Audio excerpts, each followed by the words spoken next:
Hello and welcome to Ula Tea Leaf Readings. My name is Lenor and tonight I'm going to be reading your tea leaves. This is a horoscope for Scorpio. If Scorpio is your solar, lunar, ascendant/rising sign, then this is a message for you. All right, let's get started.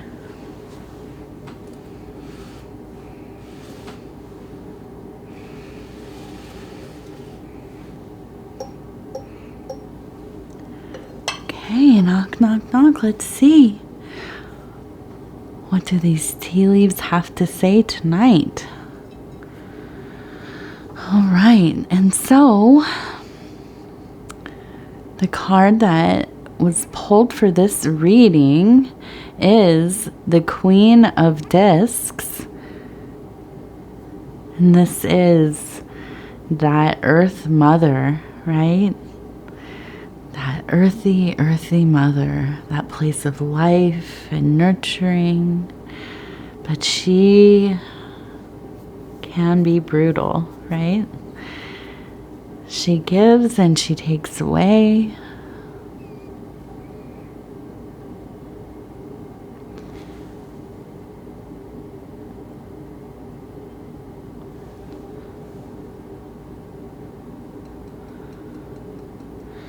And sometimes she is cruel and it does not make sense to us at all. But there are always lessons to be learned and reasons for her actions, if they are seen or unseen. Okay, so the first large formation that I want to look at is this huge mound. This beautiful, beautiful hill mountain, and it looks like a large earth goddess. I was watching to see if the cat was going to come right over here. He walked right through and took off. So we have this large earth mother. She is kind of the center of the world. She is that furnace, that thing that, where things are forged, where they're grown to be born. And it seems that you are in your mother's lands. You have wandered back in somehow, some way. Things can be very lovely here, lush, dreamy, and safe. It seems maybe you are visiting. Maybe these beginning stages are very nostalgic, bittersweet. There is a little bit of pain returning home. There always is.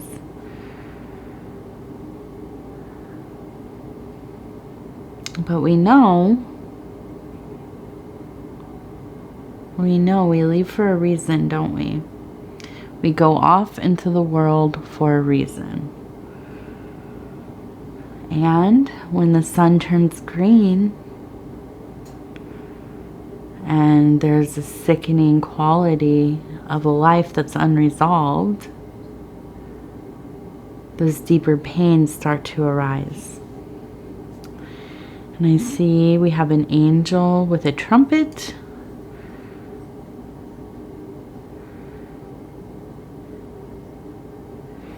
And we have another angel here with a trumpet, okay? Sounding this kind of tremors, right? Before the main event.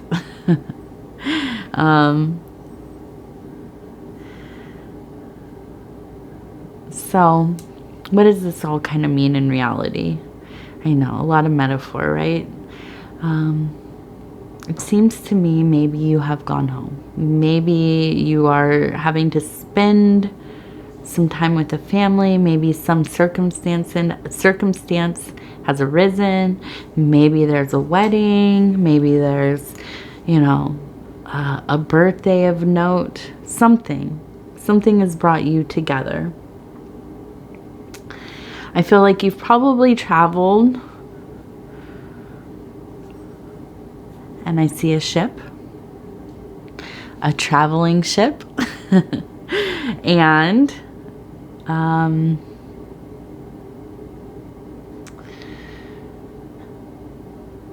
I feel like, you know, there's an excitement, there's a sweetness, there is a romantic notion about this voyage, about the trip home, and your arrival, and everything seems pretty good.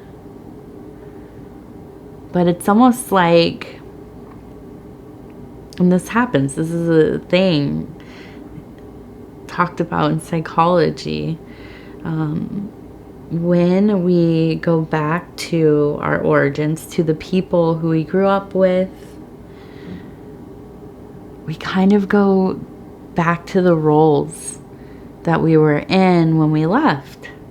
We're maybe called by our nicknames, or, you know, kind of treated like kids. I mean, gosh, we could be 60 years old, and our parents, our siblings, are still treating us like little brother, little sister. You know, still that young, unrefined thing that we were. That rough ashlar.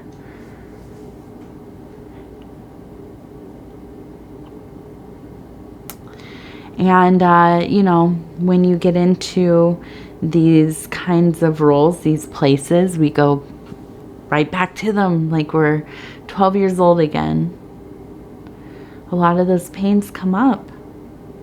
Those things deep down, the things we don't want to think about, the things that make us feel weak and vulnerable and unheard, bullied, made fun of.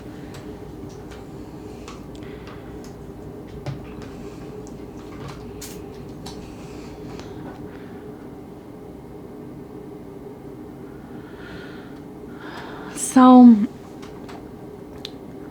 what do we do? What do we do? You know, what can we do? I see a person here, and I see a flag. Okay, and what this says to me, you know, two things really, is that we have to surrender to the situation. Of course, if there are circumstances where the dynamic is just, you know, abusive or too triggering, you know, my only advice is to separate yourself, distance yourself. You have to kind of do whatever you must to keep yourself intact, to keep yourself from spiraling. You know, I myself, I have so many things from my childhood that I've, you know, tried to work through in therapy, and you know, I've gotten to as far as I can really right now anyways, by myself with that, and I can't even begin to think about working it out with my origin family. I don't know. It's not something I can face. And some of us are just like that. We just, you know, I just decided that I had to move on and have my own life, a different life. And I've kind of, you know, had to build a wall there, and kind of, this is that was the first third of my life, and now the rest is, you know, a different thing. And some of us, that's how we cope, that's how we get through it, that's how it, you know, and that's okay. you know, that's okay. Sometimes you can't work it out.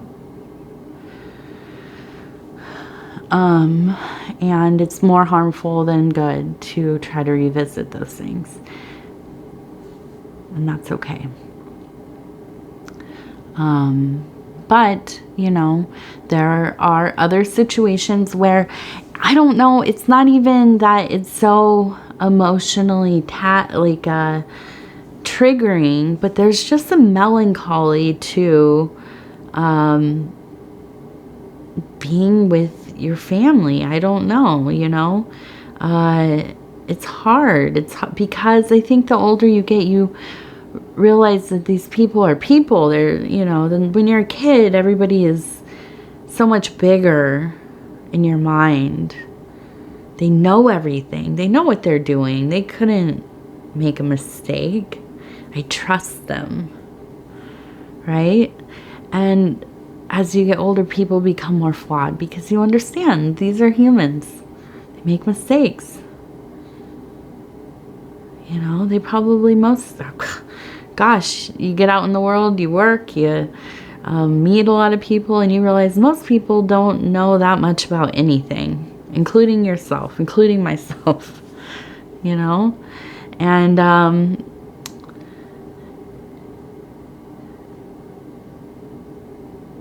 so there's a melancholy to going back, to being there. And kind of I think it's like a lifting of the illusion, the delusion maybe. But it's not the same anymore.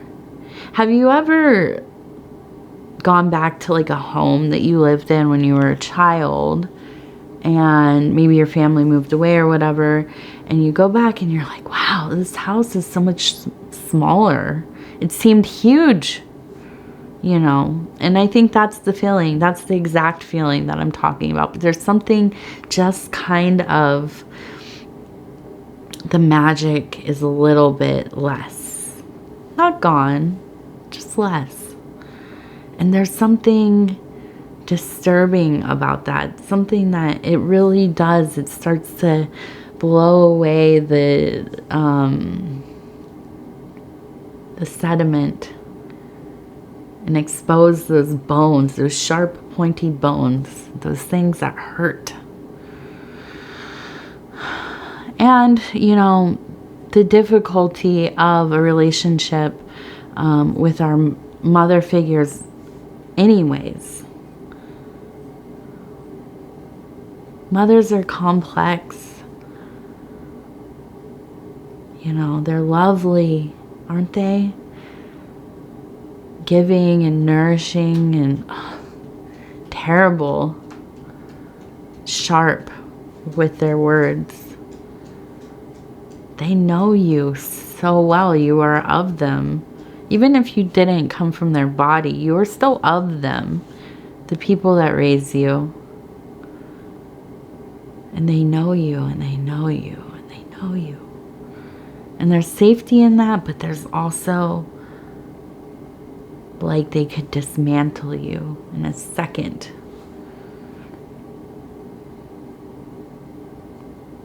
And that's hard. It's hard to be vulnerable like that. And now I see a large flower and like on top of it, upon it, I see a person standing, contemplating. I see a person blowing in the wind, and I see a bird that's taken flight. And I think that is like a dove. It looks like a peaceful dove, at least from, yeah, right there. So we have the dove, we have the person kind of blowing in these emotional winds, and we have a person that's standing in contemplation. And all of this makes sense to me. I think that, you know, there's a solemn feeling, a thinking, just taking it all into yourself, really looking it over.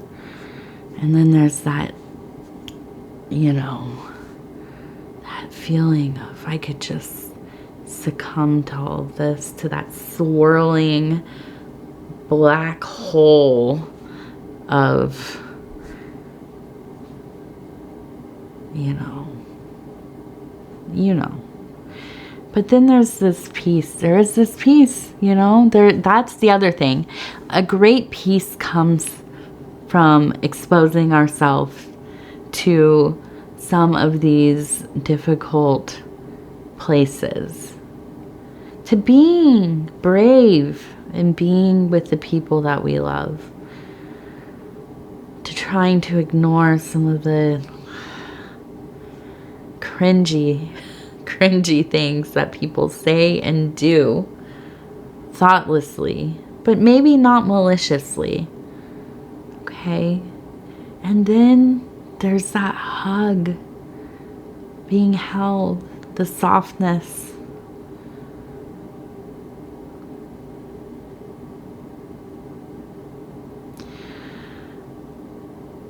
And maybe this reading's not for you at all. Maybe you're listening to this still and, you know, your parents are gone. Maybe you're the parent in this situation. Maybe, and you know, I wanted to say this because I just reposted it. Somebody wrote it. I don't know who originally wrote it, but it was, you know, it was a screenshot of a tweet, I believe. And what it says was basically, and I'm paraphrasing because I don't have it in front of me, but the isolated family member is the one who is often the one who breaks generational cycles of abuse, generational cycles of sickness, illness, whatever it is, right? And really, I think, you know, so often it feels like that. There are so many of us, and see, my parents died when I was young, so I am really an orphan, and I've had plenty of mothers throughout my life. My friends' mothers were my mothers. I've been in relationships that produced mothers for me, mother-in-laws that are my mother, you know, still even. And I've been raised by a lot of people, and I'm blessed for that, but I'm still that orphan, and I know that feeling, and I'm also estranged. So I am that isolated family member. And I'm also the one that is breaking those cycles. I am so dedicated to it. It's like a dog tearing something apart. That's how far my teeth are into it. You could not get me off. You'd have to kill me. Right? I'm not going to let these things go on. They will not continue. And I've met a lot of people in my life because we just kind of attract each other, don't we? It's like we're beacons to one another. The outcasts, the black sheep, the fallen ones, right? So you're here too in this. And ultimately, you know, the thought that I have as I'm reading this is to honor our family in some way, to honor our mother in some way. If she was wonderful, if she was terrible, if she was, overbearing, or if she was absent, somewhere in between. You should go ahead and cook a meal, a family recipe, something your mother, your grandmother, somebody, father, it doesn't matter, somebody cooked it and passed it along. Maybe they invented it. Maybe it was a comfort food. But go ahead and do that and enjoy it.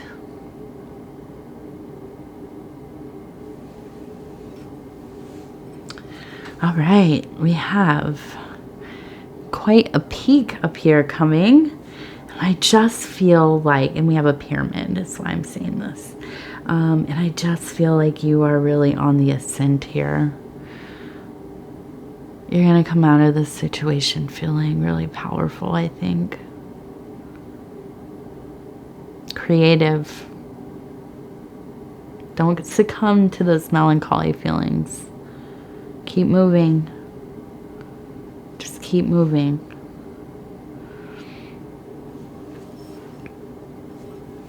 All right. I want to thank you so much for spending this time with me.